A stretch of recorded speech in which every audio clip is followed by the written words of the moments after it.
my shoes, world on my shoulder, heart full of blues. I'm in the dirt, down in the dirt.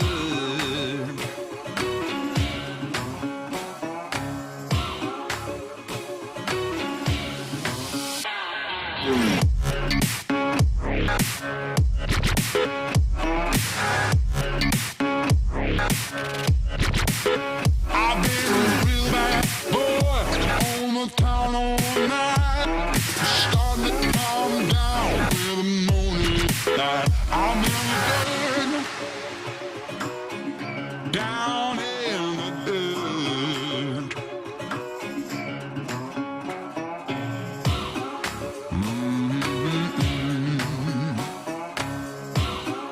Been real bad.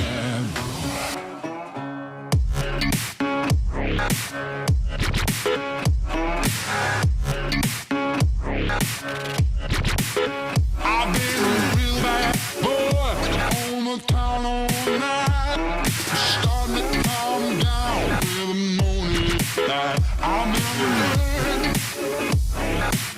the dirt, down in the dirt, down in the dirt, down in the dirt, down in the dirt.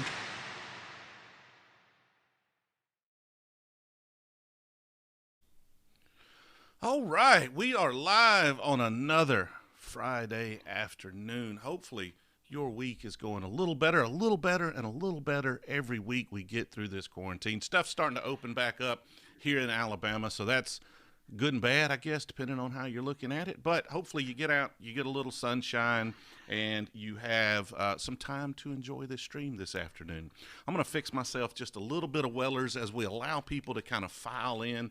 I know notifications for these live streams don't go out until we actually go live, so it takes everybody just a little bit of time to get in here.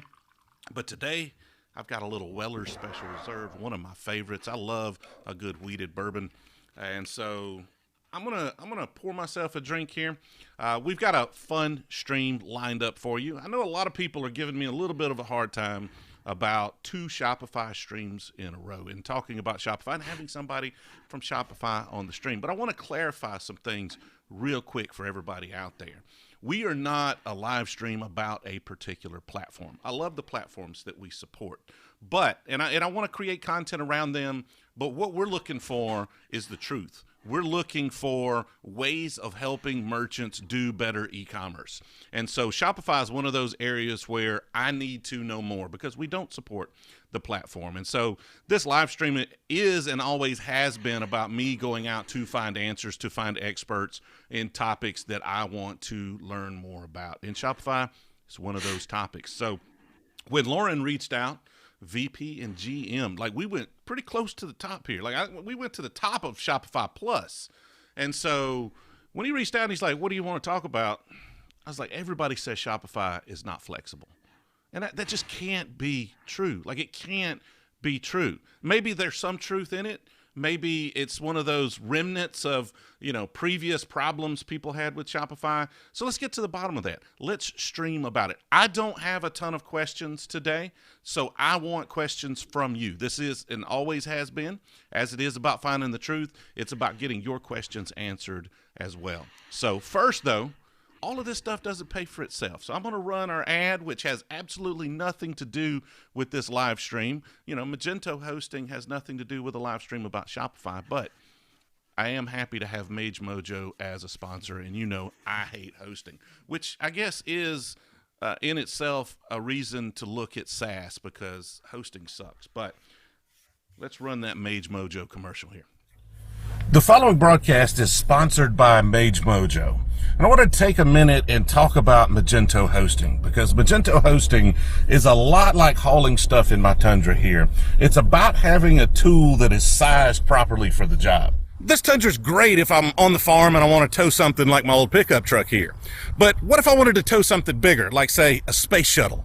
Well, then this just isn't the right tool for the job. We know this because Toyota did it. This is a publicity stunt to show how awesome this truck is. And sure, it's pulling it, but look at how slow it is. Those people on foot are literally having to slow down to not pass this thing. And that's a lot like Magento in that you need a proper hosting environment. I've been doing Magento as long as Magento's been doing Magento, and in all of that time, I've never seen somebody who can build a site to overcome improper hosting. And with increasing customer demands, slow is just not acceptable.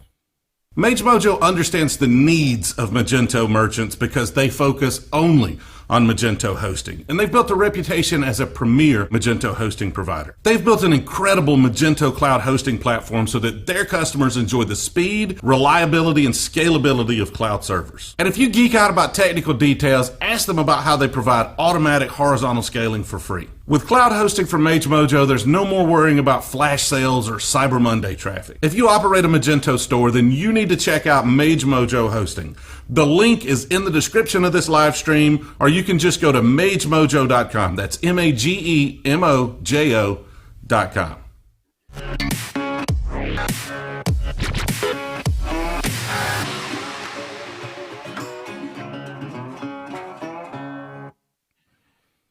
I'm going to have to refilm that commercial. I tell you what, that is not to my standards.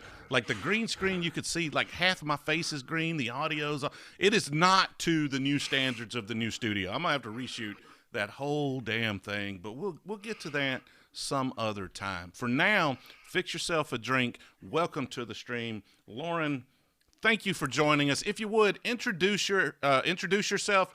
Tell us a little bit about Shopify. Sure. Well, first, thank you for having me, TJ. I'm glad to be here. So my name is Loren Padelford. I am the GM of Shopify Plus. So I started Plus in 2014 as, the easiest way to think about it is we started it as an upgrade path to Shopify so that the customers who are growing very quickly could continue to grow on the Shopify platform. It very rapidly became something else and started to focus on not only the upgrades and the homegrown customers, but on the mid-market and helping provide, simple solutions that were highly scalable, highly flexible, highly extendable. And as time has progressed, we've gone further and further up market and now are dealing with more and more of, what is traditionally termed enterprise, although I really hate that terminology, customers. So we now have just over 7,000 customers in 75 countries around the world that use Plus every single day. The smallest ones are a few $100,000 a year in revenue. The largest ones are over $1 billion on their online stores, and it ranges greatly in between those things. So it's been quite a ride. It's been very exciting, but I'm excited to be here and share with you more information, help you, like you said, maybe understand what Shopify and Shopify Plus is a little bit better than you do now. Now, I'm going to preface this for everybody. First of all, this is a Q&A, so put your questions in the chat. We may have a lot of questions, we may not, but it may take us a little bit of time to get to them. So post them in the chat. We will get around to your questions. As always, when we have publicly traded companies on, there are some things that just cannot be answered on a live stream. Now, if you ask a fair question, I'll ask it. And it'll be on Loren here to say, no, thank you, deflect it, like however he wants to try to win. He can act like his camera froze. Whatever he wants to do to get out of a particular question is fine, as long as it's a fair question, right? So we're going to start with that. So keep those questions coming. Now, you mentioned specifically you hate the word enterprise. Why? Because, Shopify has, on their own Shopify Plus page, has been the anti-enterprise e-commerce platform. Why the hatred for that term? Yeah, so you might have started a rant now, TJ. So I apologize if this devolves into a rant. It's your stream. Take as long as you want. All right. So I think the easiest way for me to describe why I characterize it that way is I think for a long time, software companies, because there was no real options in the market, built very big, very complex applications that took an army to install and an army to maintain and were constantly a problem.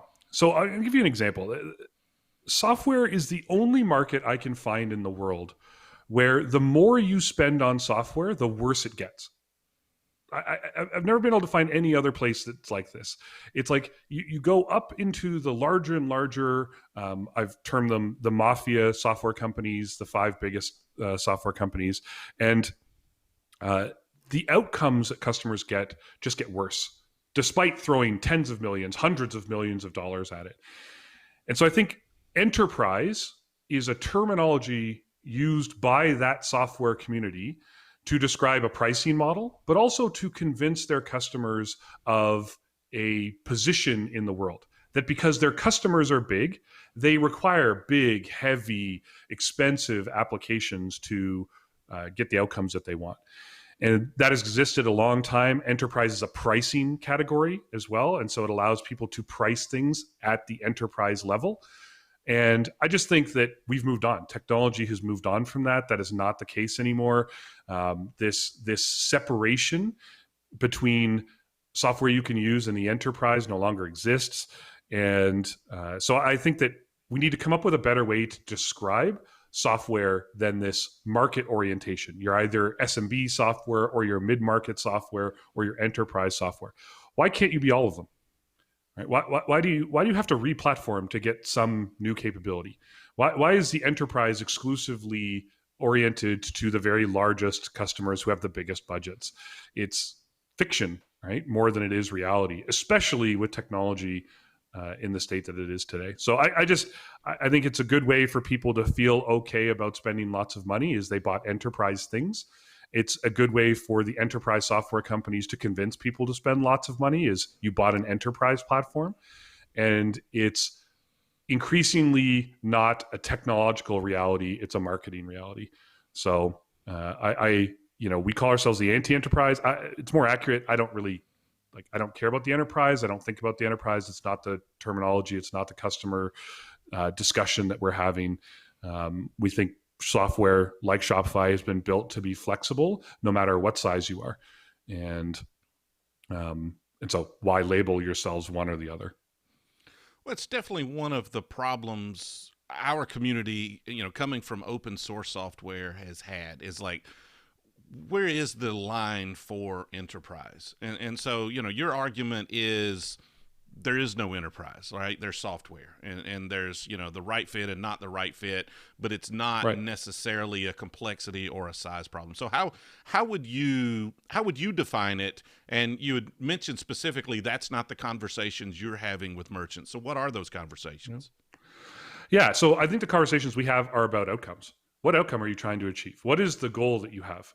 Is that customer experiences? Is that speed? Is that functionality? What is the thing you're trying to do? And then are we the best suited to do it? And it kind of is irrelevant if you're a big company, a small company. It's an outcome discussion because there are very large revenue GMV companies that are very simple. There are very small revenue businesses that are very complicated. And so it isn't about size. It is about an outcome that's trying to be achieved. So I think that's where we focus is like, instead of talking about an irrelevant piece of the information, which is how much revenue you do, let's talk about what you're trying to accomplish, what kind of customer engagement you want to have, what kind of experience you want to create, what capabilities you believe you need to have. And if we're the best suited for it, great. And if we're not, that's great too. Right? I'll be the first to say, Plus is not for everybody. We internally celebrate just as often when we say no to a customer and decide it's not a good fit as we do when we say yes, because I think the greatest companies that get created are the ones who are able to be clear about who they're best suited for and who they're not, and are okay saying no. We're trying to build a long-term business. You can't say yes to everybody. It's not a winning strategy. I want happy customers who believe that we are helping them achieve their goals. I don't need the money, right? I'm not trying to talk to a customer to win the deal or to end up making more revenue. I believe if we do a good job, choose the right customers, get to the right outcomes, the money follows. So I think from us, most of our conversations are about what they want to do and whether or not we think we can meet that vision. So you talked about, customers that are the right fit and aren't the right fit. Define those for me. Like, what kind of customers are you seeing that are the right fit for Shopify and Shopify Plus? Yeah. So I think it ranges a lot. And I think that's partially because the platform itself is adaptable and highly flexible. And so it can meet the needs of a lot of folks. So if you look at today's landscape, and commerce is clearly changing dramatically in right before our eyes, I think we see a number of customer groups who are ideal for what Shopify is today and what we're trying to build going forward. So the first is obviously the digital natives, the DTC brands, the digital native brands. Think the Allbirds, the Rothys, the Gymsharks of the world, who grew up online, who are hyper growth fast, who are socially driven. Their social integrations are hugely important to them. Online is their primary channel. They're very immersive experiences. We believe that the scalability of Shopify in terms of being able to meet the size scale without much thought, the flexibility of the front end experience. You can design whatever experience you want. The capabilities of our back end, especially with our ecosystem plugged into it, give those digital native capabilities, those companies, all the power. It also is driven by the marketing department, the business, and not IT. And so, Shopify and Plus is a system designed for the business owners, not a system designed necessarily for the IT organization to own and manage. So for a lot of those digital native companies, that's who they want to own it. They want to spend money on the brand and on experience and not on IT and not on servers. And so that makes sense there. I think the second group is, you think the consumer packaged goods companies who are all going DTC right now and are trying to go direct to consumer. The challenge for them is they're large conglomerated businesses with a lot of small brands. And so these are experiments in a lot of cases. They're not sure if they're going to make money. They're not sure exactly how they want them to work. So they don't want to invest huge dollars in a system that can go global for them.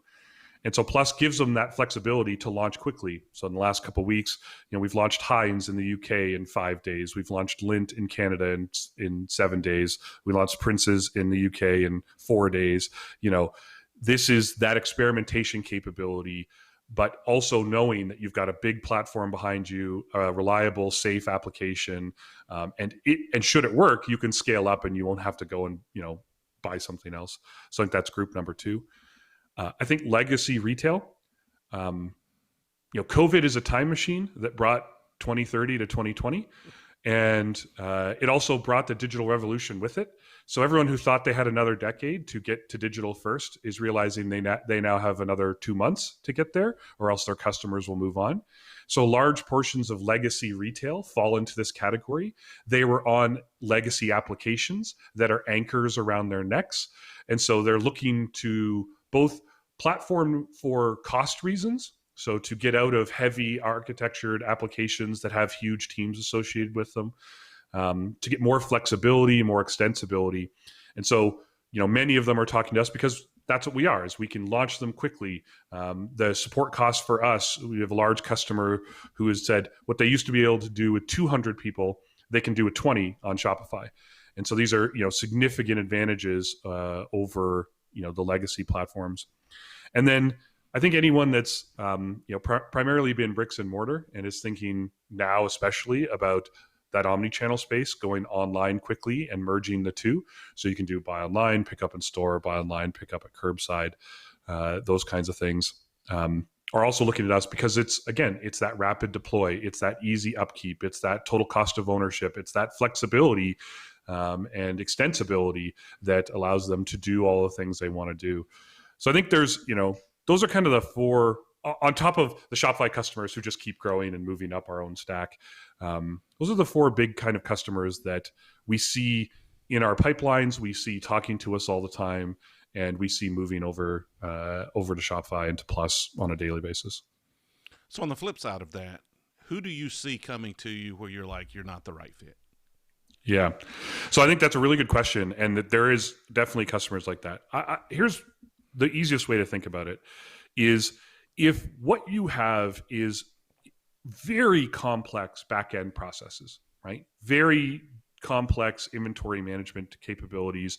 Let's call it thousands of retail stores, global retail setups, that kind of stuff. You have a very complex purchasing process. So I always think about telecom companies in this, buying cell phone plans and all that kind of stuff.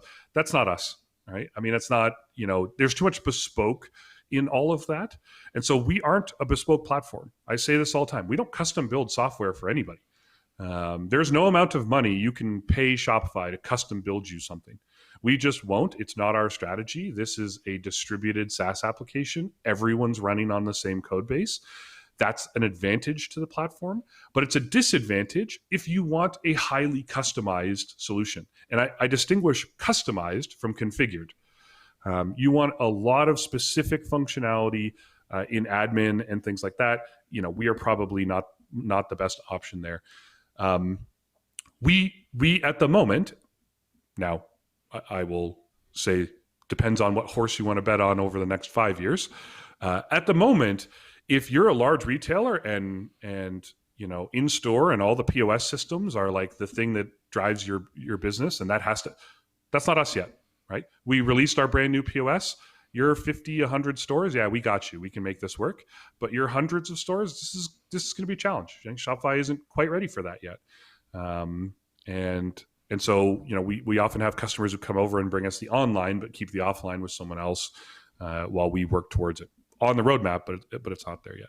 So it really does, for me, fall into the category of highly customized commerce flows that really become challenging on Shopify and are probably not best suited to us. And so that's usually the group that we say no to is, the mega retailers, the telecoms, the banks, who all have commerce in their business, but the way they do commerce is just so different. We're really good for products, right? We're getting good for services, but these outlier kind of communities become challenging.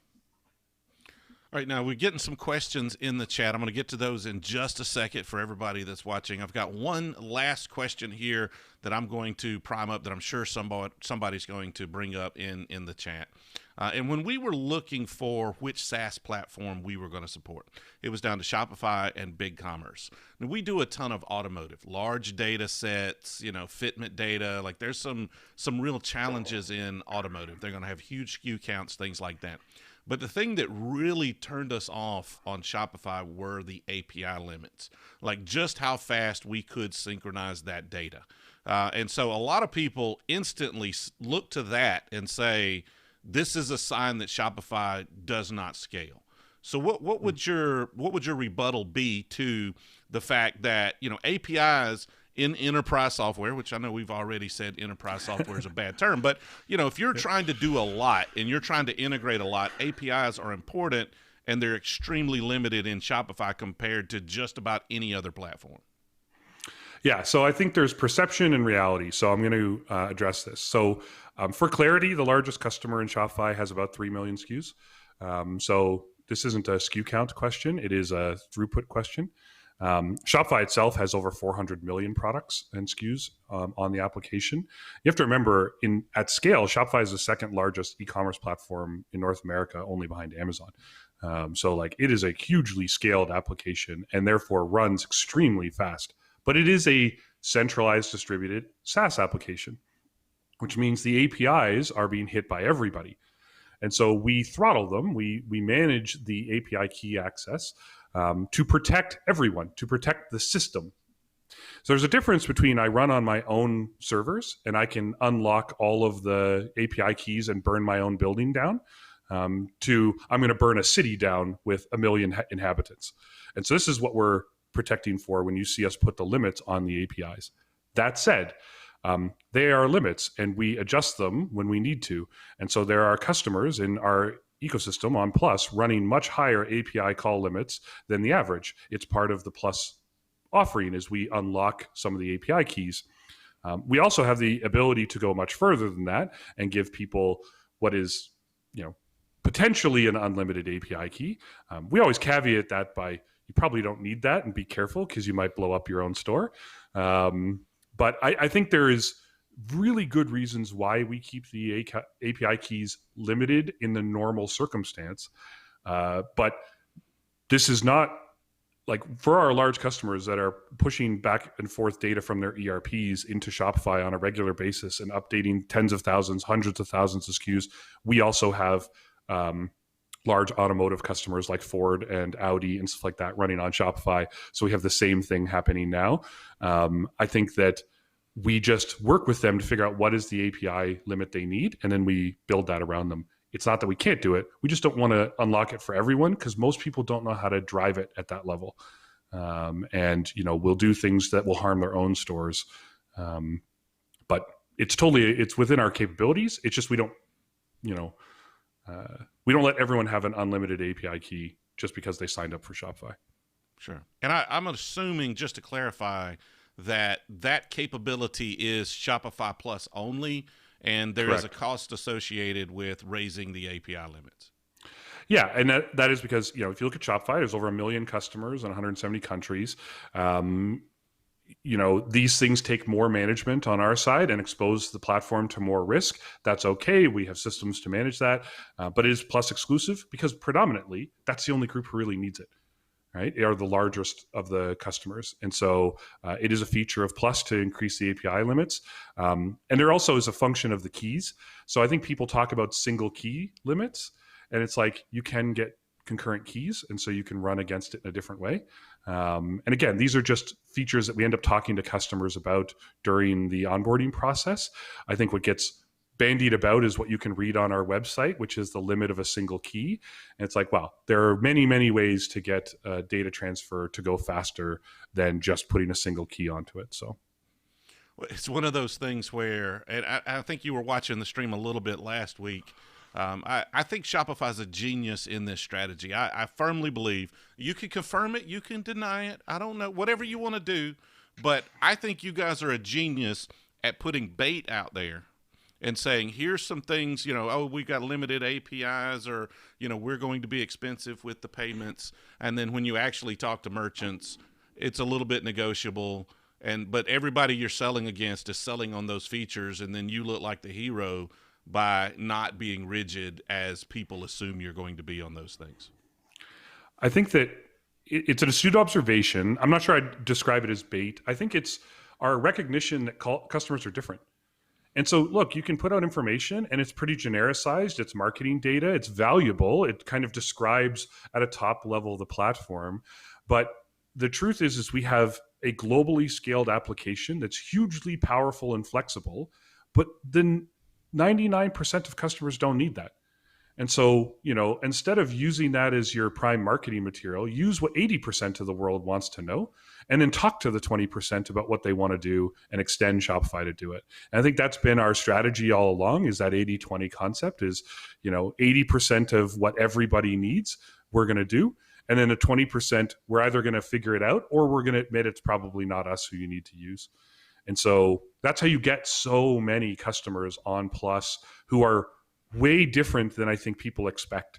And they don't expect us to have the customers we have doing the things we have, because they're like, but your marketing materials say this. My answer is always like, yeah, that doesn't, I don't know. Every car I've ever bought said it was one thing until I drove it, and then it was something else. Right. And so I think our approach is, let's have conversations with customers about outcomes, and then let's use the power we've built on the Shopify platform to achieve those outcomes. Absolutely. Yeah, and bait may be a negative term to say it's intentional, but there are widely held assumptions about Shopify that your competitors use to try to sell against you that you use to your advantage when you're closing deals. Sure. I think I don't spend any time paying attention to what our competitors do against us. There's 1,300 e-commerce platforms on planet Earth. I don't know, right? You want a cheap one? There's about 1,000 of them that are free, right? You want one that does something specific to your industry? I'm sure there's industry-specific ones. I think that our focus is build solutions that solve customer problems, talk to the customers one-on-one, tell them what you got. If at the end of that, they think someone else is better, great. We're building a 100-year business. We'll still be here if you change your mind. It's okay. I don't need to win every single deal. This is a long game we're in, and I'd rather have individual customer conversations than focus too much on building collateral that competes or compares us to the myriad of competitive platforms that exist in the world. All right, well, let's look at the chat and see what questions we have here to go through. All right, and it's going to take me a second to get through these. Keep those questions coming. Quite a bit of chat going on here. We touched on some of these already. Igor asked, who's not a good fit for Shopify Plus? We touched on that. Let's see. Robert saying, no line between SMB and enterprise and good for everybody. Just a minute ago, now we're not for everybody. Maybe there was some confusion in that, Robert, but I think the message has been clear that no e-commerce platform is right for everybody, including Shopify, Shopify Plus, any of the other ones out there. I think it's more of a matter of enterprise is not a designation as to which platform you should be looking at. It's really more a personal need factor. Yeah, I think if you look historically and say, if you looked at the software market, it is stratified. It's when you start a company, you start with free tools, Google, like Gmail, you start with Excel spreadsheets, you start with that kind of stuff. You get a little bit bigger, you get to the SMB market. You think about this in tax software, you have the QuickBooks, right? Then you get up to Xero when you're a little bit bigger. Then you get up, and eventually you end in SAP Financials, right? And it's been architected to drive a replatforming structure all along this curve. Primarily architected by the biggest companies because they were dragging their own pricing up market. They wanted to get more and more. They were pushing more features into it and charging more and more for it. And I think my perspective and what we're saying at Shopify is why? Why can't you start on a platform and live forever? Why do you have to keep upgrading and replatforming to the next strata of software? Why can't one application just grow with you? Now, there's going to be edges to those. It's like, oh, you want to grow in a direction that the platform can't grow into? Okay, fine. But those are the exceptions, not the rule. And so what we've tried to build with Shopify is a one platform. You can start, and we have thousands of people start every single day, and you can grow to a multi-billion-dollar globally located business without ever having to replatform. Yes, you'll have to do some work along the way, and it's not as simple as that sounds as a story.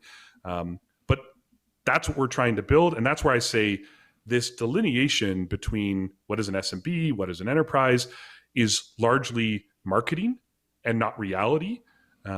It's what does that merchant need to do along their growth curve? And how do you keep satisfying that so they don't need or feel the need to go anywhere else? And so I think it's hard for the traditional legacy platforms to contemplate that because they built at one end of the spectrum. They don't know how to go to the other. And so it's easier to disrupt that from the bottom, is just like siphon the customers off from the bottom. And I think that our approach is, I just don't get why there's this forced migration structure because you're big. You can be big and run on lots of things. Igor has a question here in the chat. I'm going to change his question up a little bit, but I think it still answers his question. Is there a customer profile, whether size or otherwise, that is maybe too small or not the right fit for Plus, whereas maybe they're more of a regular Shopify customer? What does that profile difference look like? Yep. In general, and I really mean in general, it's not always the case, because we talked about sometimes there are large customers that are simple and small customers that are complicated. Generally speaking, Plus is a complexity discussion. The feature set is what you're buying, not the scale. Shopify on any plan can handle scale, right? So if it's just, I have a single product that sells a lot of volume, great. Any of the Shopify plans can handle the volume. It really comes down to what feature set and the complexity of the business. But generally speaking, if you're, sub $2 million in GMV and you're pretty straightforward product SKU, and it's just kind of like product selling, think, fashion retailers or electronics retailers, that kind of stuff. My advice is you have better things to spend the money on, right, than spending it on Plus, right? It's like, go to one of the other Shopify plans, get bigger, right? Focus those resources on branding and marketing and SEO and things like that that'll help you grow your business to the place where you need more complexity, then come back to Plus. And so generally, I think you see that most customers below that threshold pick another Shopify plan.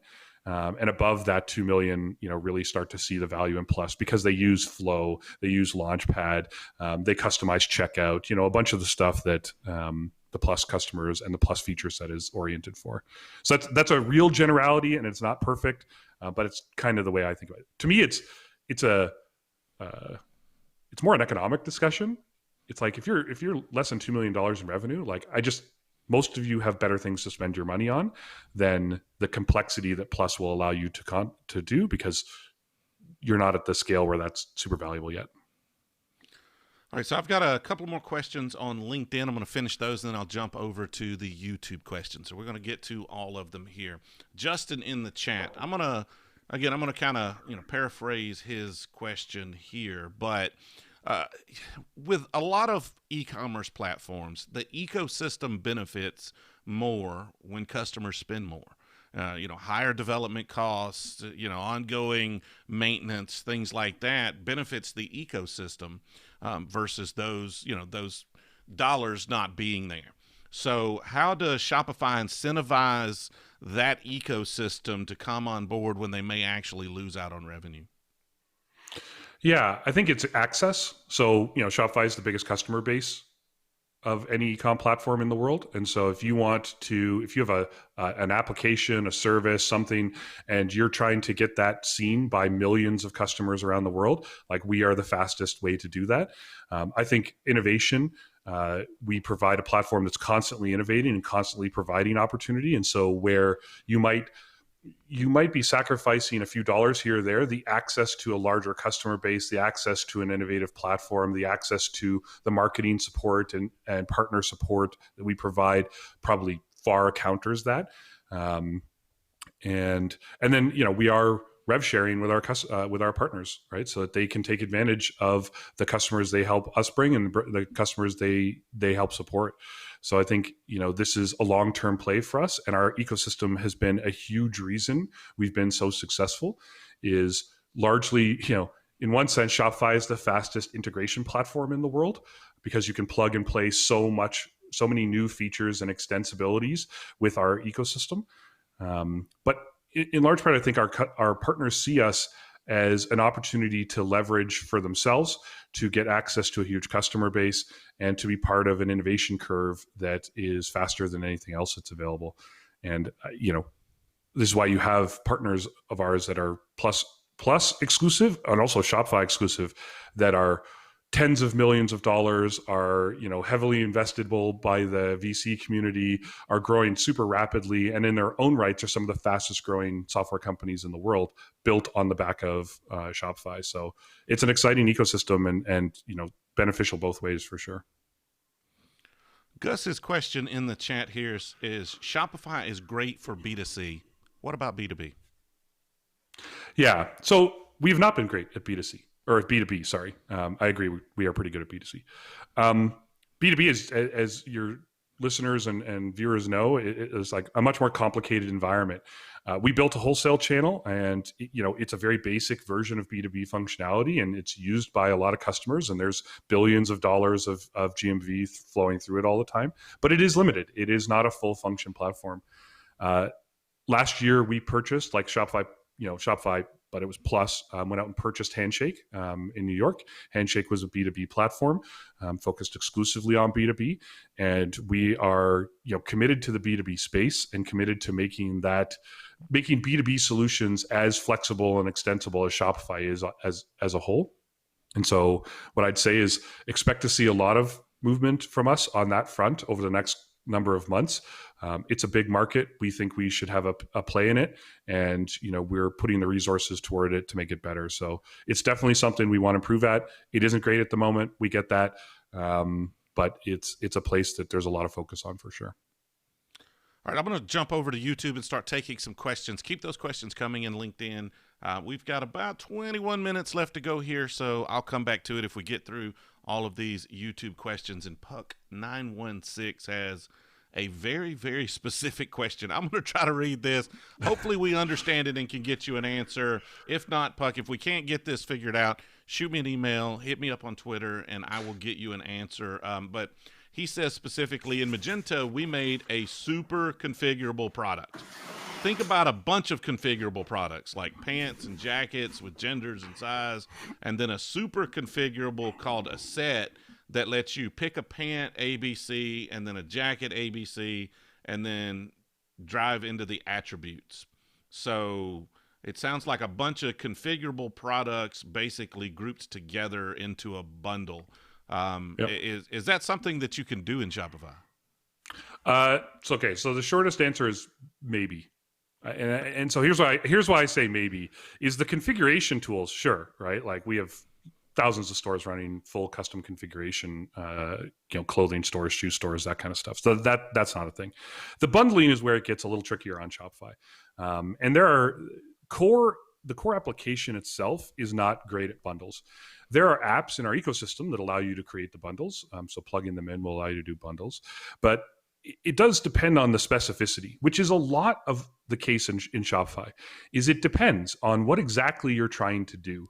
And so in that particular case, it's an extreme example for what would probably be possible on Plus at the moment. It's not impossible, but if I'm candid, it probably would take you more work than you'd want to do to get it to work. And depending on how critical that particular thing is to your business, if that's your whole business and that's what you want to do, then we might not be the best option at this moment in time for that. But I think this is where we end up in conversations with customers a lot, saying, what is the outcome you're trying to achieve? And then how can we get there? Most of the time, there's an answer on Plus on how to do it. Where we see customers back off and maybe go to another platform is the amount of effort to do it. They don't see the trade-off balance worth it. And that's fair. And all I can say is these are the things that end up on our roadmaps to add to the system because it's a fair use case, and these are things we should be able to do. But bundling is definitely a place where we get lots of questions, where we are not super great at it at the moment. But we're aware of it and, working on better solutions for it.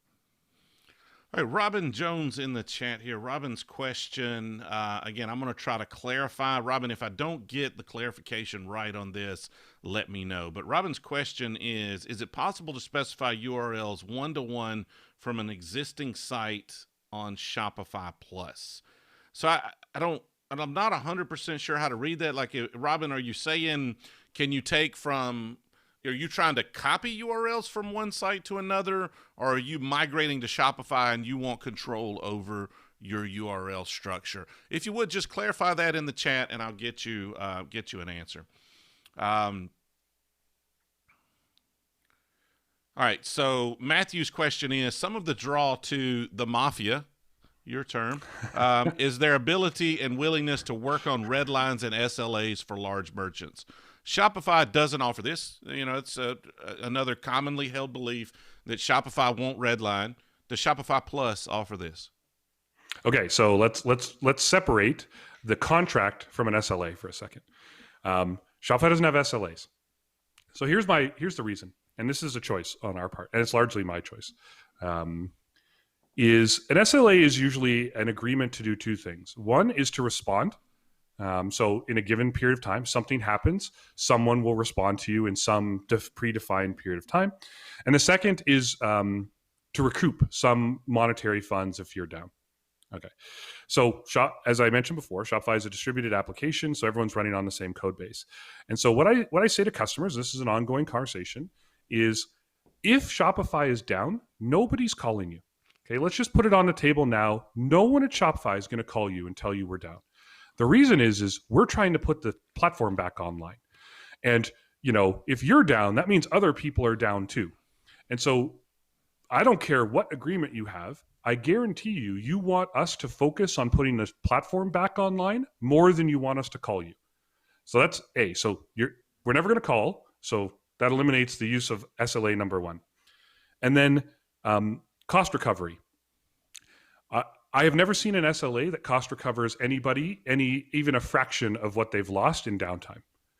And so it sounds good. And it's like, well, I'm going to get some money back. No, you're not. Go read the SLAs from basically every major platform in the world. You're getting nothing back, right? It feels good. And I know why lawyers love them, right?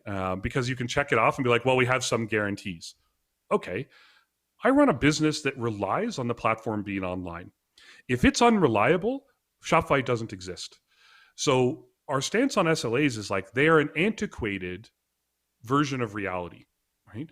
These SaaS applications have to be online for them to be a viable business operation. And so by definition, they are designed to be SLA supported. And so why have an extra piece of documentation that's not really going to get you anything? To date, I can name one customer, which I won't name, that has not agreed to that because their lawyers won't let them. We have, other than that, we've never lost an opportunity because of an SLA, because once we have that conversation, people recognize that, oh yeah, you're right. We want the platform to be online, and like, you guys must be focusing on this because it's your whole business. So that's the SLA thing. Contracts. We negotiate contracts all the time at Plus. It's the simplest way for me to say it.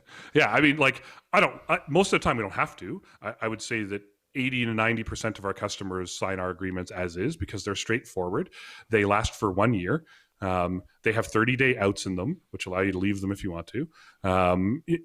Like, these aren't enterprise contracts. No one's locking you in for the rest of your life and bleeding you for money forever, right? There's no maintenance agreements to sign up for. This is a SaaS agreement. It's basically a click-through. But we have very large Fortune 50, Fortune 100 customers whose legal departments require that they have some negotiated terms, and we get that, and so we do it, where it makes sense. But it is more the exception than it is the rule. One clarification on SLA, though. You mentioned specifically, if the site's down, we're not going to call you, the customer, and that's fine, but for a lot of people, an SLA is about getting answers if you have problems. So, some level of agreement where if I call you, I'm expected to have some sort of response, and it's not just open-ended. Yeah.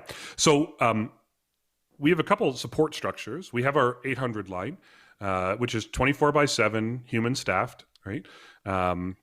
Which you can call into anytime if you're any merchant. If you're Plus, you get priority support. So there's a group that deals with just the Plus merchants.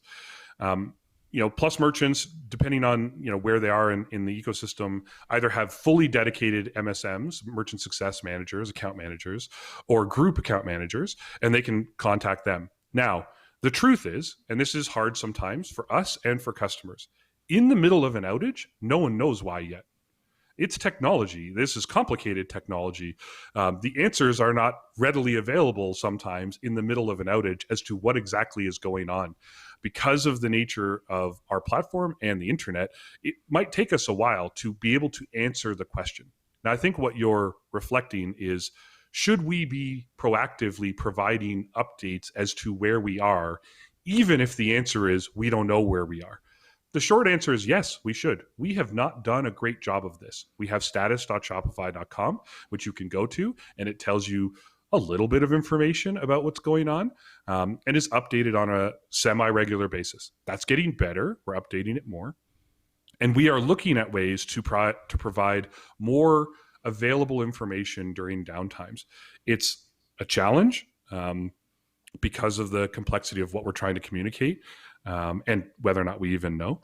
But we do feel like it is our obligation to our customers to try and inform them as much as possible. And I know for me and my organization, I've gone as far as to say, even if what we're saying is there is no additional information from the last update, at least it's an update. And if I'm a customer, it's at least someone's paying attention and is working on this thing, which I think is, in most cases, in my experience, what our customers are saying to us is, can you just tell us that you're aware of it and working on it? And we've not done a great job of that. And so if I'm a merchant of Shopify's, I would expect that to get better over time. But the truth is we're busy trying to put it online, and we may not yet know exactly why it went down. And in fairness, going down is a nice broad term. Lots of things could potentially, you could have admin failures. I mean, so we use this term to ubiquitous, like the system failed. That almost never happens. That all of Shopify is down. It's usually some functional component of Shopify that struggles. All right, we've got a few more questions here. Keep them coming. We've got about 10 minutes left. We'll see if we can get to all of them. But keep them posting. If we don't get to your question, I'll get you an answer. I'll post it in the comments of the video afterwards. So please keep your questions coming. Darwin saying he likes my old Ford pickup truck. Thank you, Darwin. My grandfather bought that brand new in 1972. It'll be my next restoration project if I can ever find the time to actually do another restoration project. All right, few things here. Matthew specifically mentions what size merchant is eligible for these type of API limited increases. Is it literally anybody on Shopify Plus can negotiate that? I think the way to think about it is my advice is ask. If you have a merchant who this is going to be the major constraint and this is where they think the issue is, ask and we'll talk about it. It does not guarantee we will give it to everybody, right? There are lots of reasons why we wouldn't give it to. Again, because of the nature of the application, blindly giving out increased API keys does have a potential risk for the platform. So we have to balance that risk out a lot and make hard decisions. But if you're with a customer and you're talking to them and they think this is the issue, my advice is ask. Generally we can find a solution to this. All right, next question from Matthew. Loren, you tweeted a while back about turning away enterprise businesses, specifically stating you say no to RFPs. Would you like to clarify that, and are you missing out on opportunities by doing that? Probably, but with customers I don't want anyways. If you live in a world where you think an RFP is the best way to understand the commerce world, I got bad news for you. You're probably going out of business anyways. All right. And so I just don't like, I've said to the team, it's like, I don't get it. I got it in the old world, right? But we don't live there anymore. And to be fair, I can have your store online and you'll making money before you'll ever get the RFP responses back from the people you sent them to. And so what is the outcome you're trying to achieve? And let's talk about that. And do we lose deals over it? For sure. Do most of them end up coming back to Shopify when they realize that was a terrible way to do it anyways? Yep. So this doesn't hurt us. If anything, it saves my team a mountain of time.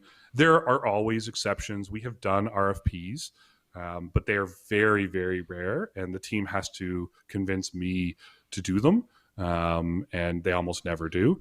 It's a bastion of the old world that I think needs to go away and is a terrible way to understand an industry and your options in it. So we don't do them. Yeah, I forget which side of the screen you're on to point, but I'm with you on RFPs. RFPs suck.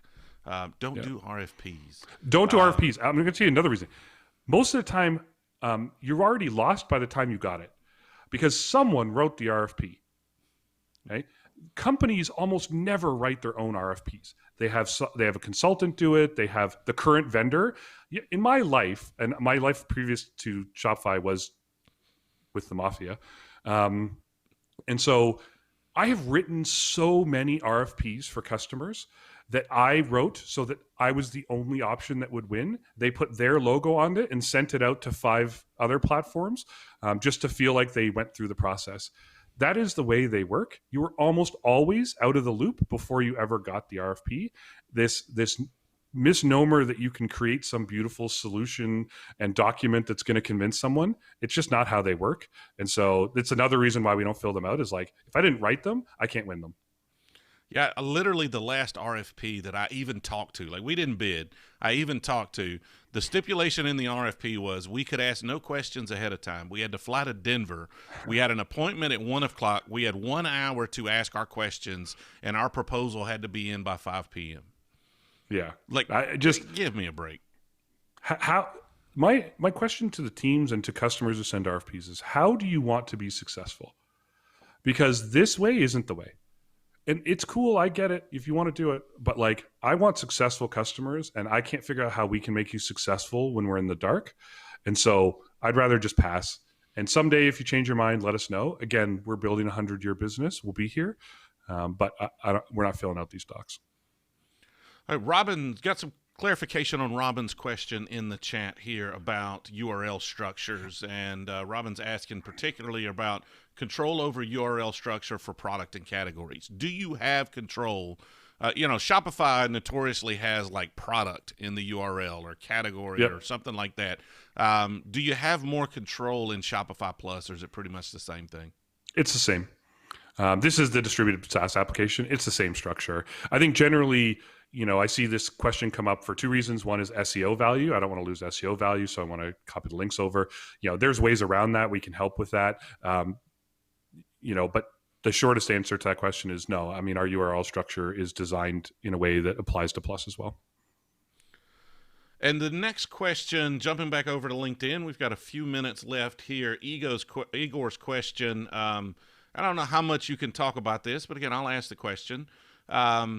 What's next for Shopify Plus? What can you tell us about what we should expect from Shopify Plus in the next 12 to 24 months? As much as you can tell us about a publicly traded company. Sure. So, I think you can think about our roadmap from the perspective of making complicated business processes for large retailers simple. So think about that as, how do you make going global easy and fast? How do you make multi-currency, multi-language, multi-store, everything? All the multis you can think of. How do you make that simple to do, simple to deploy, and simple to manage? So one of the knocks we get a lot is that if you're a larger customer and you have more than one store, you have to create everything more than once. So you have to copy the store and then the inventory and then the users and then So if you have 10 stores, you have 10 times the work. That has traditionally been totally accurate, right? That is the way that worked.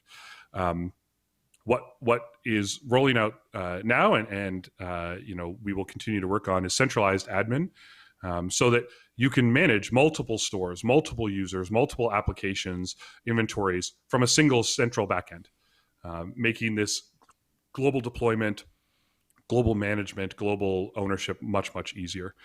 I think you're seeing a lot of work on, if you run flash sales, you run them on Shopify. We basically have the biggest flash sellers in the world running on Shopify at this point. And so there's a lot of work on that scalability, bot protection, throughput values, checkout flows, customized checkouts, all that nature. I think you're going to see a lot of B2B work, a lot of functionality come out for B2B because there's a big opportunity there. I think you're going to see enhanced capabilities around, the ability to run subscriptions on Shopify and things of that nature. We're going to significantly enhance our integration platform. So that's Shopify Flow. So more endpoint extensibility, more powerful business logic and tooling to be able to create more and more of that. And then, you got to remember that Plus is also the beneficiary of everything Shopify does. And so, work on Shopify payments. We just started allowing customers to do extended authorizations on Shopify payments. Shopify Pay is a huge game changer for our customers because it converts so much higher than everybody else.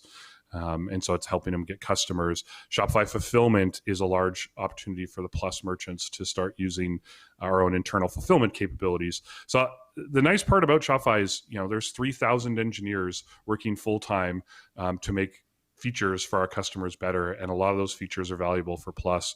So I think the next 12 months will probably be the most exciting 12 months from a product standpoint on Plus in the last 5 years. And that's true of Shopify as well. And what I'd say is Reunite is Wednesday. If you want to hear more, come to Reunite. It's digital, and you'll hear more from me and from the rest of Shopify about what we're building.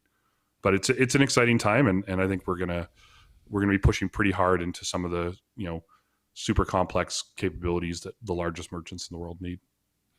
Yeah, and if you happen to not be registered for Shopify's live stream next week, I'm going to probably definitely do a restream here with commentary over the top. So if you only kind of want to listen and you want to hear me talk over the top of it instead, like there was somebody complained about the Adobe one the other day. It's like, I can't hear the Adobe thing because y'all are talking over it. Like, it's the whole point. If you want to hear the Adobe thing, go to the Adobe thing. If you want to hear me talk over it, come here. I'll set that stream up. Just, if you're subscribed on YouTube, you should see it. We'll stream here on LinkedIn as well. If you would, everybody who's watching, we're getting close to the end here.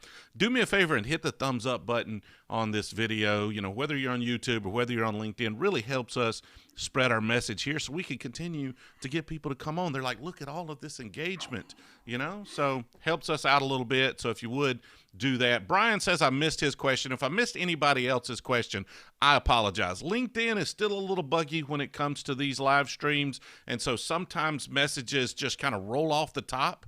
It's one of those weird things. So if you post early, sometimes I may not see it. But I've got Brian's question here. If I missed your question, post it again. I'll try to get it answered, whether it's on this stream or afterwards. But Brian's question was, as a payment provider serving thousands of merchants, we have customers who might want to move to Shopify, but they won't because Shopify seems to penalize them for wanting to stay with their own payment provider. What is true with that statement and what is not? So I think what they're referring to is if you're not on Shopify Payments, there is a charge applied to the revenue coming through the business. That is a true statement. That is for a lot of reasons, not the least of which is so we can provide all the payment gateways access to our application and the software that runs all of that. So it's a fair statement in the sense that there are charges related to not using Shopify Payments. I think our perspective is Shopify Payments is not only a payment gateway, it is a platform. And the collective power of the platform has far greater conversion optimization than any payment gateway alone. And so when you think about Shopify Pay, Shop as an app, all the things that we're building on top of Shopify Payments, it converts much higher than any other payment gateway we found in the market. And so when it comes to our customers and their availability and what we care most about our customers making money. And so we encourage them to use Shopify Payments because we think we have the proof that it converts higher than everybody else. But large portions of our customer base use other payment gateways all the time, and there is a charge for that, so that we allow that access to our platform for those gateways. All right, so I think that is all of our questions that I am aware of. Again, if I missed your question, please post it in the chat. Loren, thank you for coming on today and streaming with us. If you would, let everybody know where they can get in touch with you if they have more questions. Yeah, sure. So you can get in touch with me. It's at Loren Padelford on Twitter. The same as Loren Padelford on LinkedIn. And then my email is loren@shopify.com if you want to go that direction. So it's, thank you very much, TJ. I appreciate this. This was fun. The questions were great. And so hopefully, everyone learned something. Absolutely. Next week, we're probably going to do 2 streams. I'm going to try to restream that Shopify stream from their digital conference. I'm also working on a stream for Friday, probably with APS payments. There obviously is some news around PayPal and credit cards not supporting Magento 1 post end of life. And so we're going to try to get you more information about that next week so everybody has the truth and not just rumor and innuendo and what's being sent around in some emails. So I will get more clarification around that. Just keep an eye out on social channels. You can find me on Twitter at eCommerceaholic, or subscribe to the YouTube channel is usually the easiest way to know all of the content we put out, because we've got a lot of things planned and a lot of things coming out. So until then, I'll see you guys in the next video, and hopefully things go well for you in quarantine. Hopefully it's lightening up a little bit. Like I said earlier, you can get out, get some sunshine, rest and relax this weekend, come back for these couple of streams next week, and see you guys later.